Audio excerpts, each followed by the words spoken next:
Good day everyone and welcome to Blue Abroad. I'm Dan and this is Analytics Corner, The Rivals, and today we're going through Melbourne Football Club. So without much further ado, let's get on to it.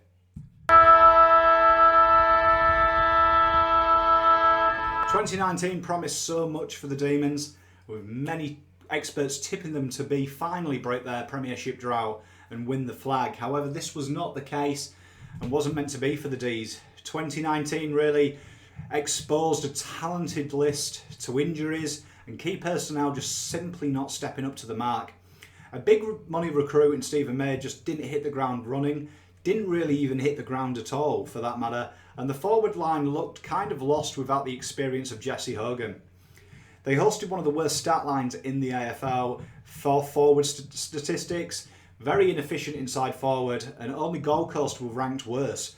While their game style is built around working the ball away from congestion, their lack of pace on the list really let them down.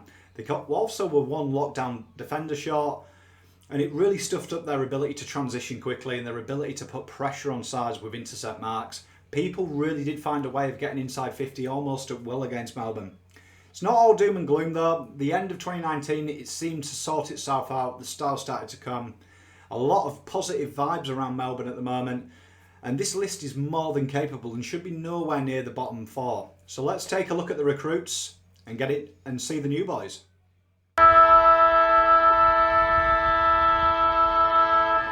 So after many near misses, the Melbourne recruitment team in 2019's draft and trade period really made some headway.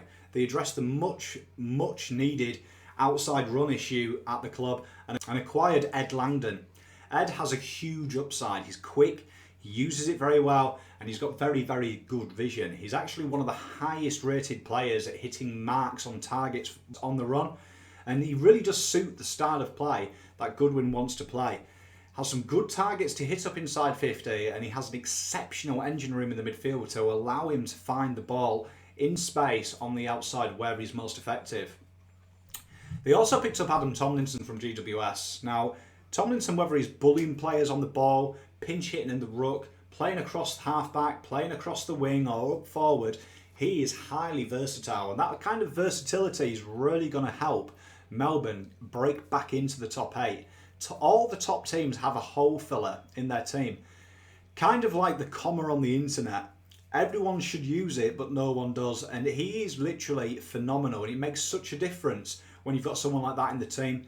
He fills a tactical problem for other teams. He can literally go in and do a job and allow other players to rotate. It gives you options, and options win you football matches in the AFL. Real solid footballer, and for me, I thought he had a really good finals campaign from GWS. He's tough to the ball, he uses it well, and he's got exceptional vision. And with that height combined with his ability to be mobile and strong in the air, it's a really, really important acquisition for Melbourne Football Club. Draft time came, and they surprised many taking the Brodie Grundy clone in Luke Jackson.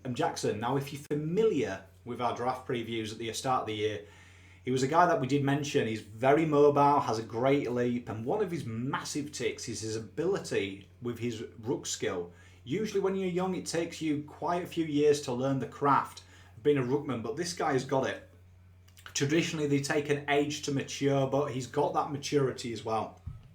Very handy forward as well in his own right, has big game experience from junior level, frequently finishing in the top on ground, and like having gone there to learn from is going to speed up his development. They've really secured their ruck stocks for the next decade here. Now, for me, he's a gun player, and he should feature at times, I'd imagine, in the Melbourne first team. And I reckon you'll see him early on because it's becoming a very niche thing now to play two ruckmen, one who can play forward. And Luke Jackson fits the bill, and he'll really keep Weeds and McDonald honest up top. Next up was Pickett. And with the departure of Jeff Garlett, I've always thought, especially with him being injured the last couple of years, there's a vacuum for excitement. And Mr. Pickett is that and some more. He's a natural footballer with sheer pace and tricks to burn. Real evasive player, uses the ball well, excellent crumbing ability. And with this addition, you've got now the pace is starting to come in this team that will allow to stretch teams, which creates holes and vacuums of space for players to exploit. Having someone like this there is going to really help Wiedemann and McDonald, because it's going to take the focus off. Kind of like Betts has done for Adelaide and he will do this year for Carlton. Cameron does for Brisbane. These type of players just draw defenders, create second guesses. He will become an elite small forward, mark my words, and you will see game time this year, I'd imagine from round one, and he will fast become a fan favourite. Super excited about seeing this guy get around it, Melbourne. Next up was Trent Rivers, was their final pickup. Now, many had him top 20, so for him to slide to where he did, you have to say this is a steal and a half. He's a natural halfback who looks to turn defence into attack at every opportunity, has a bullet-like kick, and will offer Melbourne that transitional ability to really hit teams on the counter very quickly. If they're going to break into the 8, they need to learn to do that. They have the tools there, but this addition really helps out. He is a modern day Rory Laird type. I hate using comparisons, but kind of imagine that. He acquires and accumulates the ball, uses it well, very aggressive on his output as well. He will feature for the Dees, I'd imagine, mid-season and thereafter. Absolute gun in every sense of the word, and will be a staple player for Melbourne for the years to come.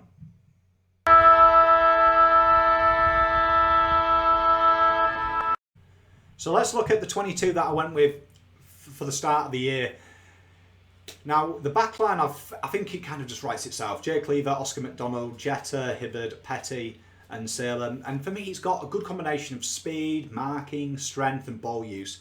For me, Harrison Petty, he showed a bit last year. Now, whether he is going to be the long-term answer, I couldn't tell you. But I mean, for me, I think he's the best available to play at centre-half-back, particularly with May going down again. You've got Jetta there. Neville Jetta is just an absolute jet. Great creativity, uses the ball well, looks for pockets of space and exploits it. All the top teams have something like this off the back pocket, and Melbourne have got it. Very good footballer, and I think he's due a very good year. You've got Jay Cleaver here, for me, one of the players that people don't talk about enough. An exceptional one-on-one defender, very good in the air, very strong, resilient, and very underrated. He uses exceptionally well down back. And for me as well there, when you look at Oscar McDonald, he had a good year last year. He really started to show that you can be reliable. He's Mr. Reliable down there. I think he probably lacks a quality toll, but I mean, nonetheless, it's a good backline. And then we've got Christian Salem. Now for me, he is just a natural transitional threat. He has the potential for me to really do the job that Hooley does for Richmond, which is so effective, looking for the rebound, looking to exploit flares, looking to set up a transition very quickly. For me, he's very, very understated. Not many people talk about Salem, but for me, he's an absolute real firecracker of a player. Now, the midfield and followers line, we've gone with Tomlinson, Viney, Brayshaw, Gawn, Harms, and Clayton Oliver. And for me, the addition of Tomlinson is going to be really interesting because, like we just discussed, plays numerous positions, so it allows players like Salem to rotate in the midfield. It allows Ed Langdon to rotate there. Real exceptional pickup. And with Melbourne's strength being on the inside, just that ability to have someone who can play numerous positions allows you to heavily rotate and keep them fresh. And if you can keep your midfield fresh, you can really play an aggressive, expansive game style. Jack Viney, for me, just is that old head. He feels like he's been around forever. He just uses the ball well, does the right things. Very tough, very wily competitor. Real Mr. Reliable for Melbourne. Gus Brayshaw, I love Gus, had a breakout year in 2018 and just kind of went missing last year. For me, he played a different role in the midfield last year and it really affected him. I think he's going to really benefit from having Tomlinson and Langdon around him. It's going to be a new dawn for Gus. There's no doubt about his talent. He can split a defence with a kick. He's got exceptional vision. He's a very good user of the football. Maybe a concern that he went from hitting 30 touches to the teens this year, but I reckon you'll see him back to his best. And the followers there, Gawn for me, just a phenomenal play. He covers the ground really well, exerts pressure down the back because he slots into that hole between defence and mid, really puts pressure on the opposition midfielders to get that kick right inside 50. And he offers great first usage to Oliver and Harms who are there. And Oliver, for me, very, very underrated in this league. If we talk about Nat Fyfe being the most complete midfielder in the competition, he ain't far behind. Oliver can do it all, easily in the top 5 of midfielders in the competition. Good user, very tough, accumulates well, sets up play well, transitions very well, enters 50 exceptionally well. Almost untaggable. He's a solid duel. And James Harms last year really did impress me. He really showed a lot of signs. He's tenacious, he's evasive, he looks to set up play well. Very, very strong competitor there, and it's a very strong midfield. Forward line then, we've gone Ed Langdon, Tom McDonald, Petrarca, Melksham, Wiedemann and Bailey Fritz. And for me, if they want to be in top 8, this needs to fire this 6. With the midfield they have at their disposal, now you've got that addition of pace that spreads the field, avoids congestion, avoids an impacted corridor, allows space, allows people to look for space and run into space. It's going to be really important. And they haven't got any excuse, because Landon off the half-back line, he just provides that run and stun. He's the kind of player that draws defenders to him, and he looks to hit his targets inside 50.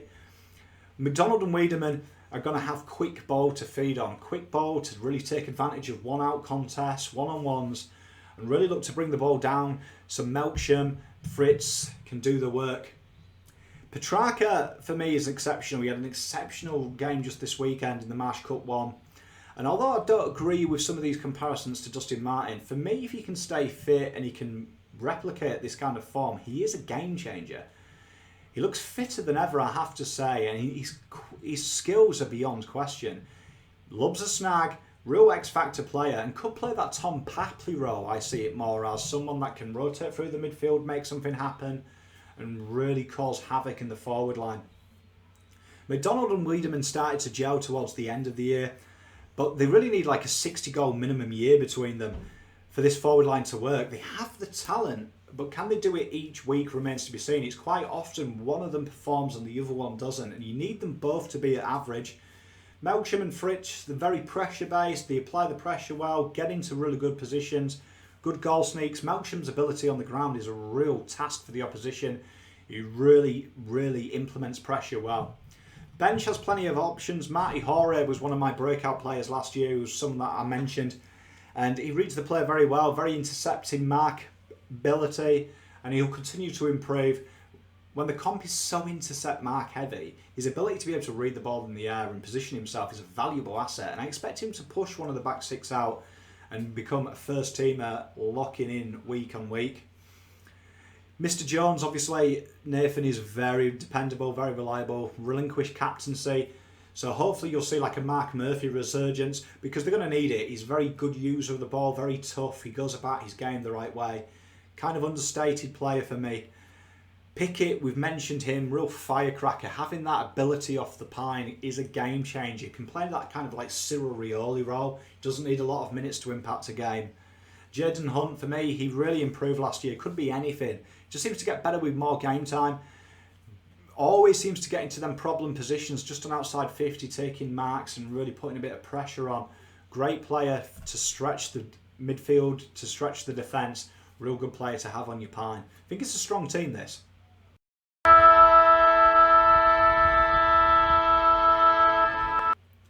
So 2020, what does it hold? For me, they're definitely going to be top 10. I think top 8, for me at the moment, it doesn't sit right. I don't think they will. I think there's a lot of teams there, but they'll definitely be fighting Essendon, Hawthorn for that final 8 spot for me. And this team, if they can stay fit, are phenomenal players. When you've got Oliver and Gorn, who are elite, there is a plethora of players for me that could go into that elite category. Mattie Hora, Christian Salem, Gus Brayshaw, I think Melksham and Petrarca are there. And I also see Wiedemann. Really, he could be an elite ceiling type player. Simply too good of a list not to be competing in the 8 for me. The age bracket is close to where you want it to be. The game time is. And all the teams that compete for flags are around this age bracket. While Champs Day data rates them as the 13th best list in the comp, I think it's harsh. I think it's a lot better than that for me. Certainly see it's in the pack competing for that 6 to 8 spot. Now, Goodwin has no excuse now. He's got the run required. These guys have more than enough ability on the ball, and they have a stable backline and forward line if it's not spectacular. It's just a matter of keeping them fit. They've had some horrible luck with injuries last year, and I think if they get on a roll early on, they're going to be good. If they do that, they'll definitely be competing for finals. The side has been so close to before and tasted agonising defeat against the Eagles in 2018. So it's going to stand them in good stead for when they get there. There'll be a lot of players who are hungry, and I expect to see them be in and around that 8 in 2020.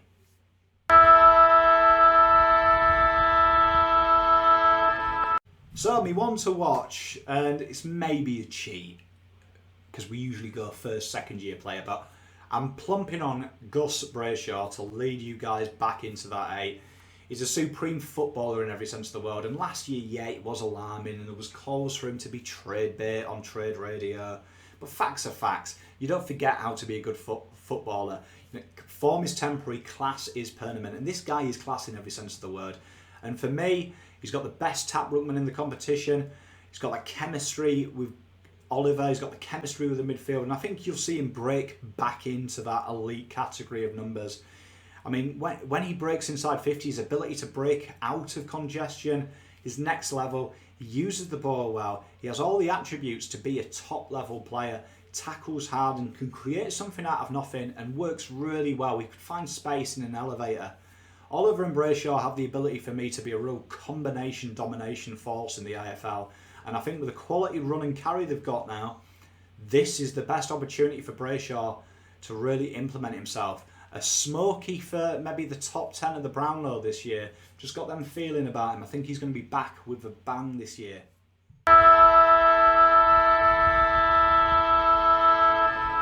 So how do you beat the Demons? I've talked highly about them. Well, I mean, we know they were an inside-out working team. They like to work from the inside onto the out. They've got the pace now, but how long will that take to implement? Teams have success where they can stop that chain. You stop the feeding to the outside, working really hard on stopping that easy ball to the second ball carrier. Last year for me, it was too slow at times to play, too patient. Kind of looked like it was devoid of ideas. And I think that the run and stun football, which is becoming uber popular in the AFL, is where Goodwin wants to go. And they played that in 2018 to great effect. You have to man up to stop this side. A hard tag on the second receiver really does pay dividends. Oliver is almost untaggable, but if you can negate who he's giving the ball to and putting pressure so he doesn't have an easy outlet, you are going to find yourself with a bit of success.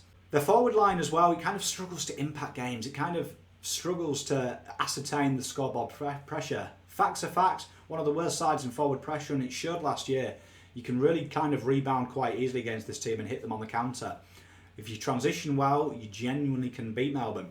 They used the ball for me, they kind of were too handball heavy. It kind of looked like they were playing hot potato in the midfield. So putting that kind of pressure, when footballers have tendencies to just keep handballing it, is a good thing because that's where you force mistakes. They do invite pressure. They do invite turnovers. Hopefully for Melbourne's case this will change. But for me, if you don't pressure teams, you don't hurt them. And that's something that they need to work on, because if you can put pressure on their ball carriers, close down for space, force kicks, force longer kicks, you are going to have success with them. As always, guys, thank you ever so much for watching. Really enjoyed making these videos and really enjoy just focusing on someone else's team other than my own. To the Dees fans, I wish you the best of luck this year at Sept against the Navy Blues. Huge shout out to Ben Lewin, who's a huge D fan, huge fan of the channel. Be sure everyone to like and subscribe. And as always, stay Navy Blue, folks. I'll see you soon.